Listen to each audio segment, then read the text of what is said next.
அடுத்து நடக்க போகிறது இதே யுத்தம் இன்னும் பெருசாகும். எதனாலே பெருசாக போகிறது என்று சொன்னால், இந்த எருசலேமை இரண்டாக பிரிக்க சொல்லி இருக்கிறார்கள்.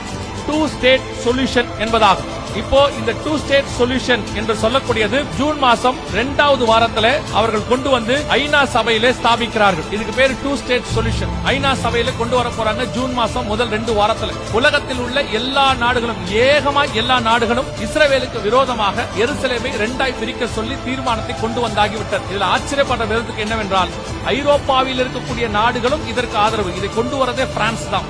இதற்கு ஆதரவாக இங்கிலாந்து, பல நாடுகள் இருக்கிறது. இவர்கள் அத்தனை பேரும் சகரியா 12:3-4 நம் கண்களுக்கு முன்பாக பூமியில் உள்ளவர்கள் எல்லோரும் அதுக்கு ஏகமாய் கூடிக்கொள்வார்கள் என்கிற தீர்க்க தரிசனம் வருகிற ஜூன் மாசம் நிறைவேற போகிறது. எருசலேமை இரண்டாய் பிரிக்க சொல்வார்கள். இப்பொழுது இருக்கக்கூடிய இஸ்ரேலிய பிரதமர் பெஞ்சமின் நெத்தன்யாகு தெளிவாக சொல்லிவிட்டார், அந்த பேச்சுக்கே இடமில்லை, இதை நாங்கள் ஏற்றுக்கொள்ள போகிறதும் இல்லை, எருசலேம் முழுவதும் எங்களுக்கு தான் சொந்தம் என்று சொல்லுகிறார். என்ன நடக்கும் நான் சொல்லிவிட்டு முடிக்கிறேன், கவனியுங்கள். இதை இஸ்ரவேல் ஏற்றுக்கொள்ளார். அதன் நிமித்தமாக ஐநா சபையின் தீர்மானம் கொண்டு வரப்பட்டும் இஸ்ரவேல் ஏற்றுக்கொள்ளாததனாலே ஐநா சபையின் மூலமாக இஸ்ரவேலுக்கு நெருக்கடி கொடுக்கப்படும், இஸ்ரவேலுக்கு தனிமைப்படுத்தப்படும், அல்லது அதற்கு விரோதமான காரியங்கள் செய்யப்படும் பொழுது ஒரு யுத்தம் ஒன்று அங்கே ஆரம்பிக்கும். குறிப்பாக இந்த இடத்தை வலுக்கட்டாயமாக இஸ்ரவேல் கையிலிருந்து, குறிப்பாக அந்த எருசலேம் பட்டணத்தை எடுத்து அதை பாலஸ்தீனர்கள் கையில் கொடுப்பதற்கான யுத்தம் ஆரம்பிக்கும். இந்த யுத்தம் தான் எசேக்கியேல் 38-39 உச்ச நிலையை அடையும். அது 3ஆம் உலக யுத்தமாக மாறும். அப்பொழுது நாடுகள் இரண்டாக பிரியும். இப்பொழுதே ஐரோப்பாவில் இருக்கிற ஐரோப்பியன் யூனியன் எல்லாம் இந்த விஷயத்தில் இரண்டாக பிரிய தொடங்கி இருக்கிறது.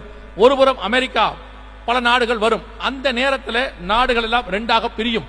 இஸ்ரவேலுக்கு ஆதரவான நாடு ஒரு பக்கம், இஸ்ரவேலுக்கு எதிரான ஒரு பக்கம் ஒரு நாடு. இதற்கு ரஷ்யா தலைமை வகிக்கும்.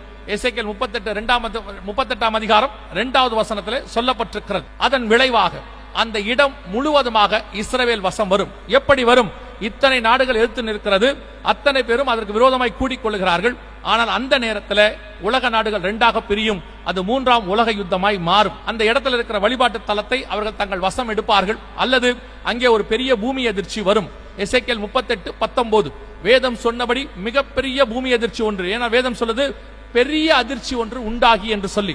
இப்பொழுது இஸ்ரவேலை சுத்தி எல்லா பக்கமும் பூமி அதிர்ச்சி வந்துகிட்டே இருக்கு. எருசலேமிலும் பூமி அதிர்ச்சி ஆரம்பிச்சிருக்கு. நன்றாய் கவனித்துக் கொள்ளுங்கள். ஒரு பெரிய பூமி அதிர்ச்சி, பெரிய பூமி அதிர்ச்சி என்றால் குறைஞ்சபட்சம் 6 புள்ளிக்கு மேல இருக்கணும். ஒரு பெரிய பூமி அதிர்ச்சி எருசலேமிலே, இஸ்ரவேலிலே வரும். அப்பொழுது இந்த வழிபாட்டு தலம், அங்கே இருக்கிற தலம் இயற்கையாக இடியுமோ அல்லது யுத்தத்தில் இவர்கள் எல்லாம் சேர்ந்து அதை இடிப்பார்களோ, ஏதோ ஒன்று நடக்கும். அதனுடைய விளைவாக 3ஆம் உலக யுத்தம்